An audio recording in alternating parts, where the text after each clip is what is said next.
Hello, this is Dave from the Wizard's Keep in Muncie, Indiana, and today we're going to do something a little different. I've previously done some videos featuring board games, either different my top 10 gateway games or my top 60 favorite board games of all time. Today I'm going to mix it up a little bit because what I like about gaming isn't just board games. What got me into the hobby was role-playing games, and role-playing has kind of changed a lot in the last 40, 50 years. And kind of a new underground wave of role-playing games are kind of like these indie role-playing games.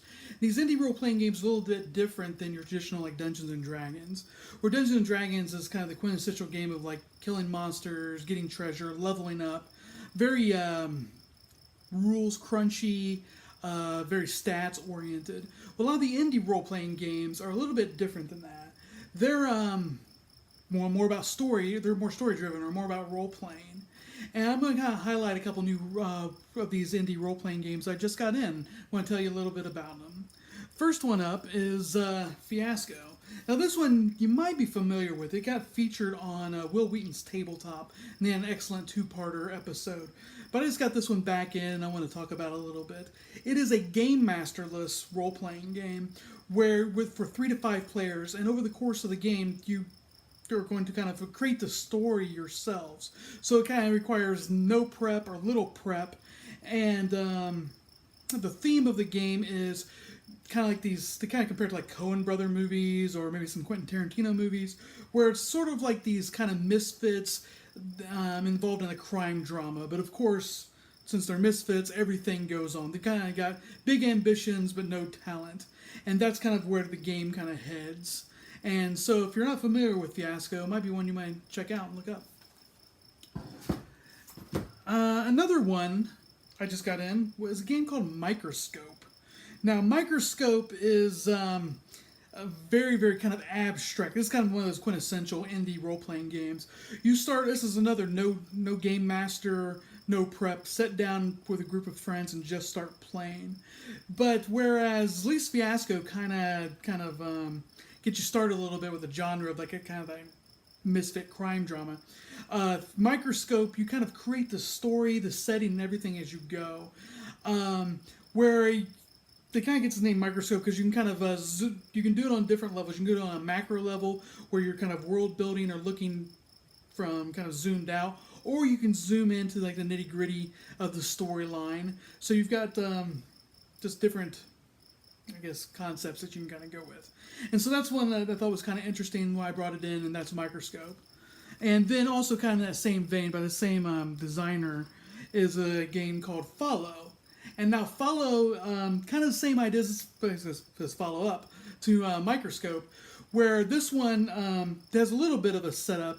It's another game masterless, zero prep game, but you kind of pick up a quest, and the examples they give is kind of like you're colonizing an alien planet, or you're on a quest to find the dragon's lair, which is kind of a very classic D&D theme, or you're just, it's basically any kind of mission. And you've got to work together, as in all missions, to succeed, but there's going to be different things, different motivations, different things that may tempt you away from that. So it says, I think the catch line is, do you follow the plan or do you follow your heart?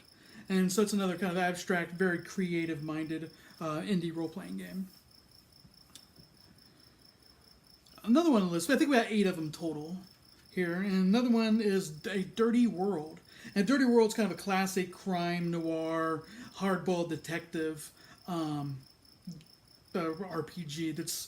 So this one might be a little more traditional as far as role-playing games go, but it's still another one that's very story-focused and less about the leveling up characters and getting treasure. Now, I didn't put these in any order. I didn't really make this as a top 8 list as far as my favorite ones, because I've actually only got to read about these. I haven't got to play any of them yet, but they all kind of sound pretty interesting. But this one might be the one that maybe appeals to me the most, or really kind of caught my attention, and that is Goblin Quest. And the reason it kind of caught my attention is because it's a little bit kind of a zany, whimsical role-playing game, where in this one, each player creates 5 different goblin characters, because everybody's playing goblins.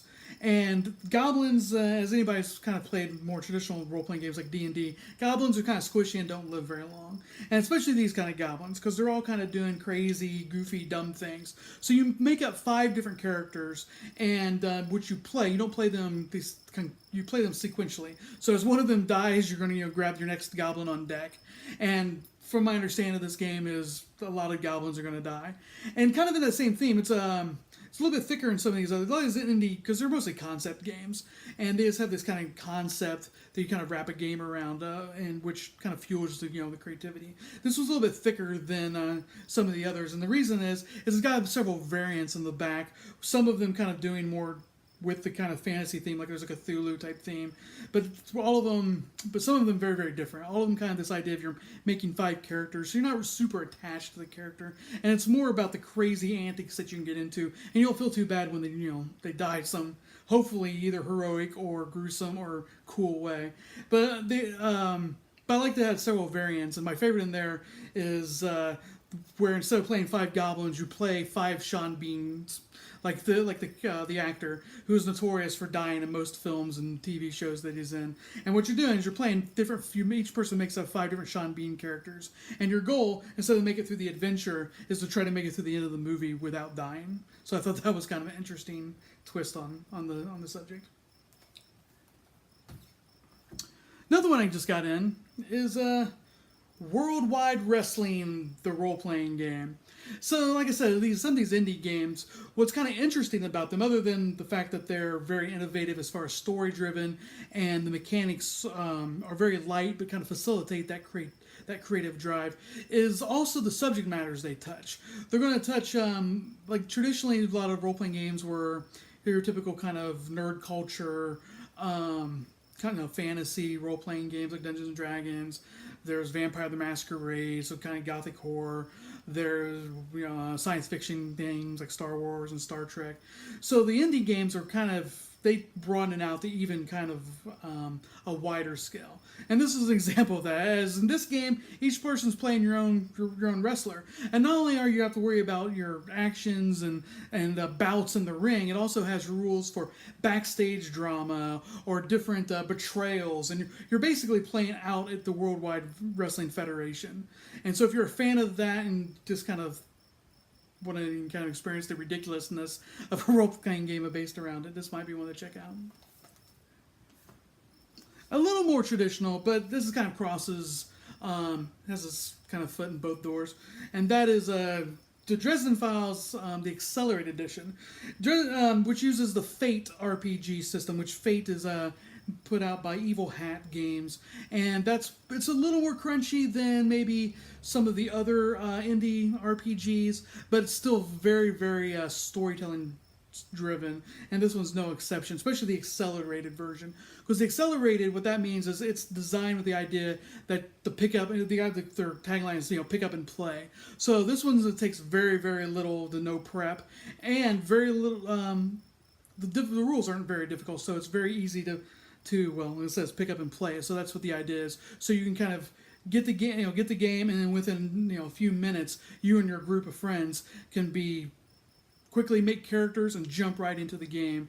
So that's a kind of a nice one about this one, and that is the Dresden. And I think this one, that's all the accelerated games. So this one's the Dresden Files. If you're not familiar with that, Dresden Files is a little more in traditional RPG setting, where it's a kind of like hard-boiled hard-boiled detective, but set in kind of a gothic universe where it's based off the writers. Based off the story called the Dresden Files, and where there is a Harry Dresden. He's kind of a wizard detective in a world where there's vampires and werewolves, and so it takes place in that world, which is pretty traditional as far as RPGs go. But I thought I'd include it in this segment because of the difference of the accelerated system, which I thought was very interesting and innovative concept, which you don't see in a lot of more traditional role-playing games.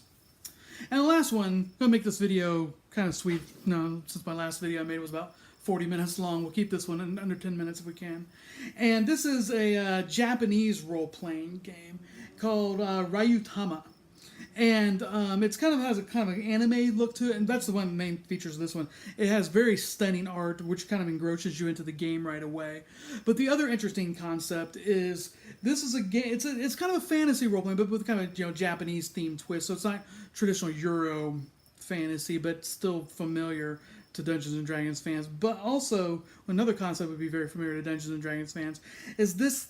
In this game, everybody is making, or you're playing what would be essentially the NPCs of any other game. So you play like the barkeep or the tailor or the different shopkeeper or blacksmith, and all kind of going around your daily lives.